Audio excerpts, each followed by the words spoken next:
ব্যথা অপমানার প্রহার শৈলেন প্রভু মোর নীরবে, ক্রুশের উপর হত হয়ে যিশু মুক্তি দিলেন আজ ভবে।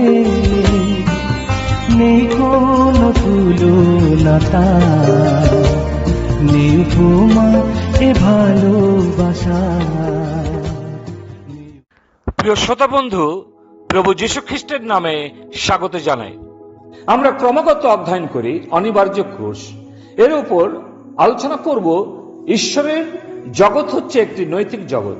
বাইবেলের প্রকাশ মন্ত্রমুগ্ধ এবং পরিবর্তনের একজন ঈশ্বরের নয়, একজন প্রফুল্ল ঈশ্বর, যিনি নিজেকে তার প্রাণীদের দুর্বলতার সাথে খাপ খাইয়ে নেন এবং প্রকৃতপক্ষে তাদের মধ্যে অংশীদার হন।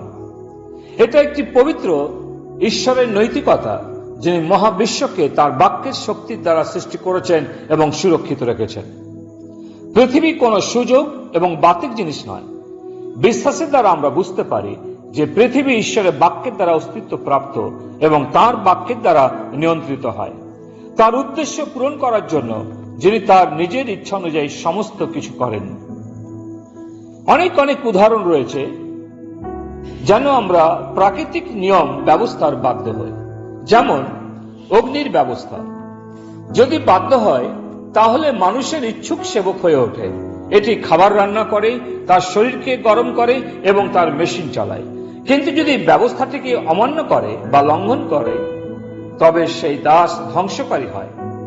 একজন মূর্খ মানুষ যে আগুনে হাত দেয়, তার জন্য স্বর্গ থেকে ঈশ্বরের ক্রোধের প্রয়োজন হয় না তাকে শাস্তি দেওয়ার জন্য। কিন্তু আগুনের ব্যবস্থা লঙ্ঘন করলে আগুন তাকে পুড়িয়ে ফেলবে। অথবা অন্য একটি উদাহরণ আমরা ধরতে পারি, যেমন মাধ্যাকর্ষণ শক্তির কথা চিন্তা করুন। এটি মানুষের সবচেয়ে বন্ধুত্বপূর্ণ দাস এবং এর কারণে আমরা শান্তিতে চলতে পারি। আমাদের বাড়িগুলি উড়ে যাবে না বা আকাশ আমাদের মাথায় পড়বে এই ভয় ছাড়াই। কিন্তু একজন মানুষ যদি মাধ্যাকর্ষণ ব্যবস্থার অবমাননা করে, একটি উঁচু বিল্ডিং থেকে নিজেকে নিচে ফেলে দেয়, তবে এটি তাকে মেরে ফেলবে বা ধ্বংস করবে। এবং যদি ঈশ্বর একজন ব্যবস্থা লঙ্ঘনকারীকে বাঁচানোর জন্য এই ব্যবস্থাটি স্থগিত করেন, তবে লক্ষ লক্ষ মানুষ ধ্বংস হয়ে যাবে এবং বিশৃঙ্খলা হবে।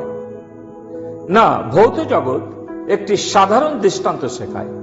একজন প্রেমময় ব্যক্তিগত সৃষ্টিকর্তার দ্বারা নির্ধারিত আইন মেনে চলুন এবং তারা আপনাকে সেবা করবে এবং আপনার মঙ্গলের জন্য অবদান রাখবে। আইন ভঙ্গ করুন এবং এটি আপনাকে ভঙ্গ করবে। অতএব এটি আধ্যাত্মিক জগতে শাস্ত্রে আমরা পাঠ করি ঈশ্বর মানব জাতির সম্বন্ধে পছন্দ রেখেছেন, অর্থাৎ মানুষের সামনে তিনি পছন্দ রেখেছেন, যা আমরা দ্বিতীয় বিবরণে তার 11 অধ্যায় 26 থেকে 28 পদে পড়ি। লেখা আছে, দেখো, অদ্য আমি তোমাদের সম্মুখে আশীর্বাদ ও অভিশাপ রাখিলাম। অদ্য আমি তোমাদেরকে যে সকল আজ্ঞা জানাইলাম, তোমাদের ঈশ্বর সদাপ্রভুর সেই সকল আজ্ঞাতে যদি কর্ণপাত করো, তবে আশীর্বাদ পাইবে। আর যদি তোমাদের ঈশ্বর সদাপ্রভুর আজ্ঞাতে কর্ণপাত না করো, তবে অভিশপ্ত হইবে। আবার যেমন রোমীয় পত্রে লেখা আছে, রোমীয় 3 অধ্যায় 10 পদ এবং 12 পদ, ধার্মিক কেহই নাই, একজনও নাই, বুঝে এমন কেহই নাই, ঈশ্বরের অন্বেষণ করে এমন কেহই নাই, সকলেই বিপথে গিয়াছে, তারা একসঙ্গে অকর্মণ্য হইয়াছে, সৎকর্ম করে এমন কেহই নাই, একজনও নাই। বাধ্যতার দ্বারা আশীর্বাদ পাওয়া যায় এবং অভিশাপের পথ হচ্ছে অবাধ্যতা। ইচ্ছাকৃতভাবে ব্যবস্থা লঙ্ঘন করলে তার শাস্তি নিজেকেই বহন করতে হয়। প্রতিটি অসুচি ও মন্দ কাজ, প্রতিটি মন্দ চিন্তা, প্রতিটি অশুদ্ধ ইচ্ছা এবং প্রেমহীন বাক্য তার নিজস্ব অভিশাপ নিয়ে আসে। দুঃখ এবং কষ্টের নিজস্ব প্রতিক্রিয়া তৈরি করে। এমনকি সেই সুন্দর অপবায়ী পুত্রের ক্ষেত্রেও এই সত্যটার গুরুত্ব প্রকাশ পেয়েছে। ওই অপবায়ী পুত্র অনুতপ্ত হয়ে ফিরে এসেছিল এবং তাকে ক্ষমা করে পুনরায় পুত্রের স্থানে ফেরানো হলো। হ্যাঁ, ঈশ্বরের ধন্যবাদ হোক, এটাই হচ্ছে পিতা ঈশ্বরের প্রেমময় ক্ষমা। কিন্তু আমাদের মনে রাখতে হবে, ওই যুবক দূর দেশে গিয়ে যে সম্পত্তি নষ্ট করেছিল সেই সম্পত্তি তাকে ফেরত দেওয়া হয়নি, সেই ক্ষতি অসংশোধনীয়। এই সমস্ত ব্যবস্থা লঙ্ঘন নিজের অভিশাপ নিজেই নামিয়ে এনেছে।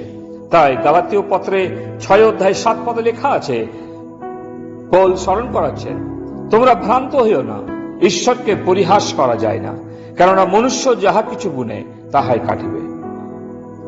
এবং যদি ঈশ্বর তার ধার্মিক আইনকে স্থগিত করেন, যদি একজন পাপীকে ক্ষমা করার জন্য ঈশ্বর নিজের চোখ বন্ধ করে ওই পাপের প্রতি হাসেন, তাহলে তিনি তার নিজের স্বভাবের সাথে বিশ্বাসঘাতকতা করবেন এবং মহাবিশ্বে কোনো মান সম্মান থাকবে না যার দ্বারা তিনি বিরাজ থাকবেন। এটা ভয় ও সম্মানের সাথে বলি, এটাই হচ্ছে ঈশ্বরের মহানতা, যে একজন পাপীকে তার পাপ ও সাপ থেকে মুক্ত করা। ক্রুশের বাণী হচ্ছে এর উত্তর। এই ক্রুশ ঈশ্বরের পবিত্রতা এবং পাপের প্রতি ঘৃণা প্রকাশ করে, এবং এটা আরো প্রকাশ করে ঈশ্বরের করুণা ও প্রেম সমস্ত পাপী মানুষের প্রতি। তাই ক্রুশ আমাদের ঈশ্বরের ভালোবাসা ও পাপের প্রতি তার শাস্তির কথা স্মরণ করিয়ে দেয়। ঈশ্বর তিনি তার বাক্যে আমাদের আশীর্বাদ করুন। পিতা ঈশ্বর, তোমাকে ধন্যবাদ দিই যে তুমি আমাদের প্রতি দয়া করেছ, এবং প্রভু যে ক্রুশের কথা আমরা অধ্যয়ন করছি তা আমাদের সামনে দৃষ্টান্ত স্বরূপ তুমি রেখেছ, যে প্রভু যেন আমরা খ্রিস্টের ক্রুশে বিশ্বাস করে, প্রভু তার মৃত্যুতে বিশ্বাস করে, তাকে হৃদয়ে স্থান দিয়ে প্রভু আমরা তোমার প্রেমকে আমাদের জীবন লাভ করতে পারি। প্রার্থনা মুক্তিদাতা প্রভু যিশু তোমার নামে চাই, আমেন। কাঁটার ব্যথা, অপমানার প্রহার সইলেন প্রভু মোর নীরবে, ক্রুশের উপর হত হয়ে যিশু মুক্তি দিলেন আজ ভবে।